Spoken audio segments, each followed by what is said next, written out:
So here we go, the opening fight of this second day of the finals of this 2021 AIBA Men's World Championships. That is Saken Bibossinov of Kazakhstan. In the red is Roscoe Hill of the United States. Bibossinov has got that kind of spidery reach when they stand opposite each other in terms of height. There's not a great deal in it. Bibossinov just stooping to the body with the jab, looking to try and find that early on. Great upper body movement there from Hill, just pulling his weight onto the back foot, and does exactly the same thing again there. That will be important against this potential long 1-2 of Bibossinov, who steps in and tries to find a left to the body. Hill does exactly the same, just lands that right glove downstairs, then catches Bibossinov to the head as well, and he's standing his ground here, Hill.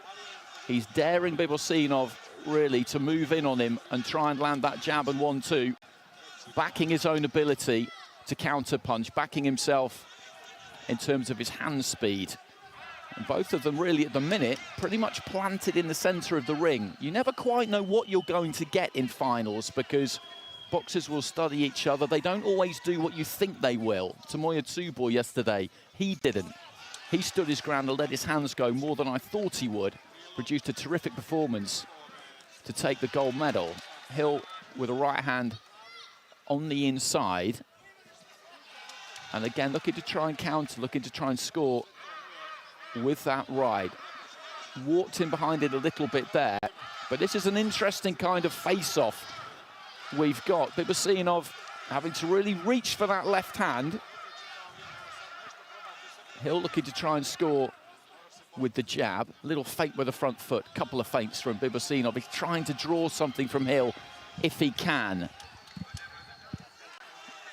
Left hand from Bibossinov was a little bit of a slap maybe. Hill sparring with the jab. Bibossinov just wary of the counter. Throws the left straight down the middle. The 1-2 maybe just about reached. Hill tries to come back with a right hand off the ropes. It's kind of nip and tuck this opening round. Roscoe Hill, I think probably just shading it in terms of the cleaner blows.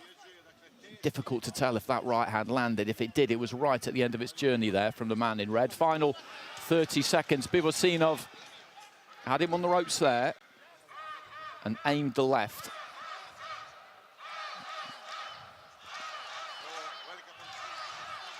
Just short with the jab there, Hill. As Ron was outlining, it's been a pretty meteoric rise in this competition. He's just looked so confident, like he was born to this stage. Lots of the American fighters have looked like that. A lot of them are very, very young. Jab to the body there from Hill, and then the combination back from Bibossinov. Tight round, tight round. Very tight round. Terrific skill from both boxers. So similar in terms of how they're approaching this one. I happen to think that flurry at the end will tilt it in favor of Bibossinov, but a very tight round. Terrific skill from both of them enjoying success in their territory. Well, it's 10-9 across the board and 1-10-8. Now, I find that extraordinary that Roscoe Hill has been put on the end of a 10-8 round. That's how the judge from Germany has seen it, which I find absolutely staggering because prior to the closing seconds, both men enjoyed success in their preferred territories. Roscoe Hill with the backhand, but then just a little more variety on the work of Bibossinov. And inside the 10-second clapper, he scored with a right jab that jolted the man in red's head back. But I didn't see a 10-8. I thought it was very close. I thought Roscoe Hill acquitted himself very well, but I did think it was Bibosinov's round. I think that's a very fair assessment. I thought you're right, maybe towards the end there, the flurry at the end could have just sealed it for Bibossinov. The first half of the round, I think, was Hill's. The second half of the round, more Bibosinov's. Little bit of a simplistic breakdown, but I definitely didn't see the 10-8. So into the second round, Bibossinov just finding his range better towards the end of the first, but that's good from Hill. Jab to the body, right hand upstairs, knocked the head back. So there's no way that our scoring judges wouldn't have seen that one at ringside. And the easier it is to see a punch land, the better it is for the fighter who throws it. Hill just stoops, throws that right hand to the body. Now, what will we see from him? Because he's dropped that first round across the board. Will he feel like he has to do something different, or will he feel that it was very close? He just needs to stick to the plan, do it a bit better, and he can turn this around. It looks like the latter at the moment, hanging on that back foot again there, Hill. Looking to try and find that right hand. Bibossinov just leans in with the head. He offers the head a little bit and got caught on it there. With a left hand from Hill. Gets the guard up this time, Bibossinov. And again, it's that kind of face-off. Neither one of them, you get the impression, really wants to lead off here. They would both prefer to counter, certainly Hill, although he takes the right hand to the body there that was on offer. Bibossinov hasn't thrown for quite some time. Just standing on the borderline of range, let his hands go there, but didn't land midway through the round. And again, this is very, very close. Left hand to the body from Bibossinov, but the right hand came back from Hill, and again, that's another solid, clean shot. Goes downstairs with the right hand. Bibossinov just pulls off that backhand a little bit, doesn't send it shooting straight down the middle. Lands with that one, though. Stepped in there nicely. Threw it hard down the middle into the body. The Kazakh fighter, he's in the blue. Saken Bibossinov hoping to put a gold medal alongside that Olympic bronze, his World Championship bronze from 2 years ago as well. Left to the body there from Bibossinov, and in the final minute of the round, maybe he's just coming more into it here, as he did in that opening round. A strong finish is always a good thing, because what judges have seen most recently is human nature. That can leave an imprint when it comes to pushing that button on the panel in front of them. Into the final 30 seconds. Bibossinov just moving with that head, chops down on the left hand, shorten that up, then goes with a left to the body. Lands a combination right at the end of the round there. Hill comes back though with a good looking right hand followed by a left. He needs this round, remember, Roscoe, Hill.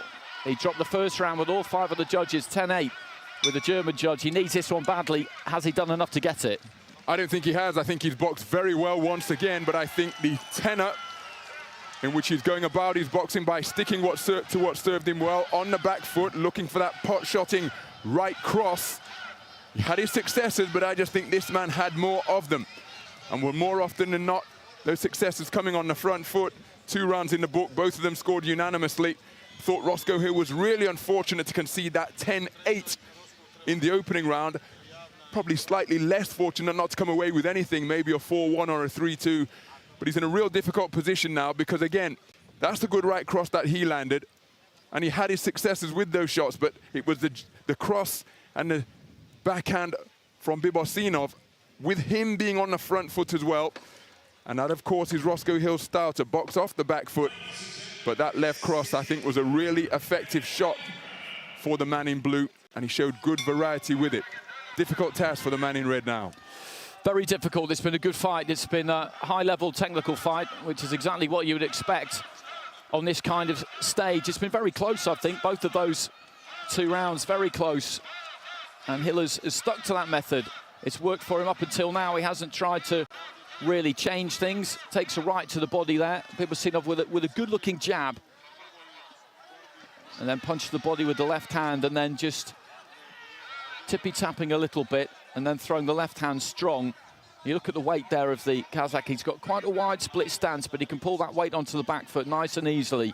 Hinges at the waist, offers that head a little bit as he does there as a target, but he can pull that back out of range nice and quick should he need to. So he's a well set up fighter. They both are. And this has been a good battle, but Hill's got to do something pretty epic in this final couple of minutes if he's going to turn this one around.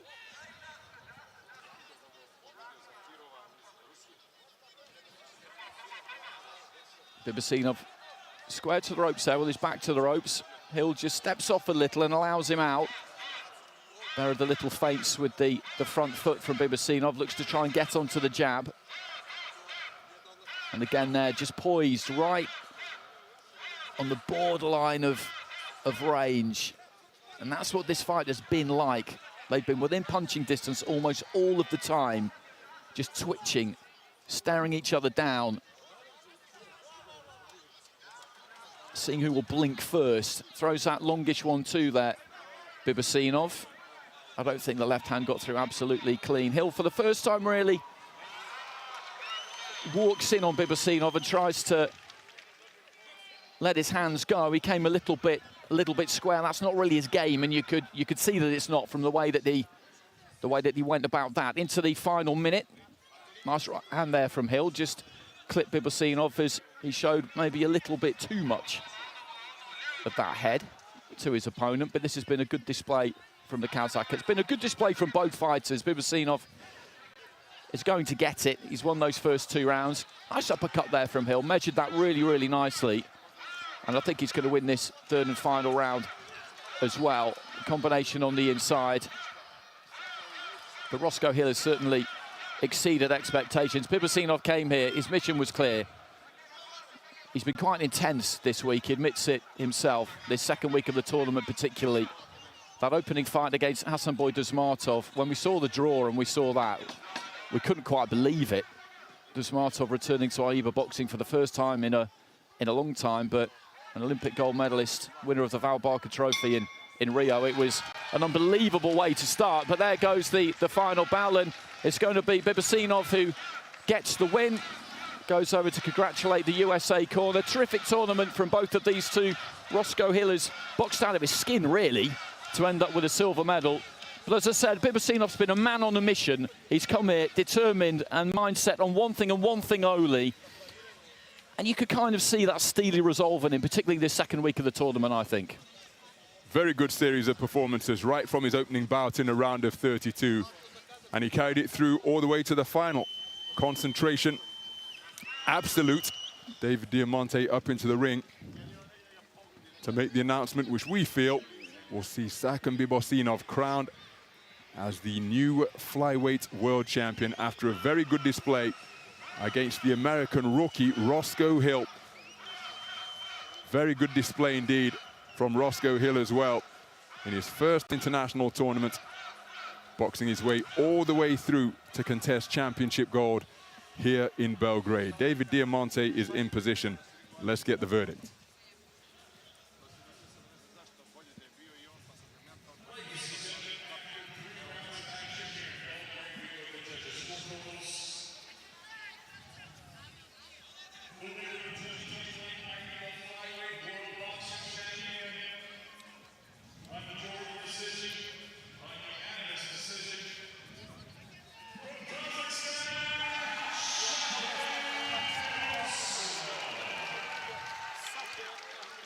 Bibossinov gets it,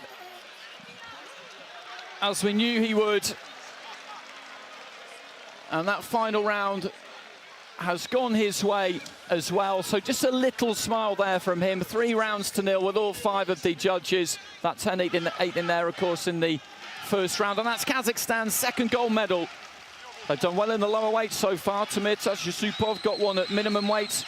And now Bibossinov has picked one up at flyweight. Very good performance. As I say, he had it tough with that draw against Dusmatov early on. Eugen Martinez as well at a relatively early stage, the quarterfinals. No seeding, of course. It would have been impossible to have seeding in this competition, given the increase to 13 weight categories. But what a year he's had. Back in May, got a bronze at the Asian Championships, then a bronze at the Tokyo Olympics, and now a gold at the World Championships, and $100,000 US to boot. And Roscoe Hill with $50,000 US as well, and a silver medal. So I'm sure this is something he'll look back at fondly in years to come. A few tears coming there, I think. Relief might be the overriding emotion, because I know he did put himself under a lot of pressure over the last couple of weeks.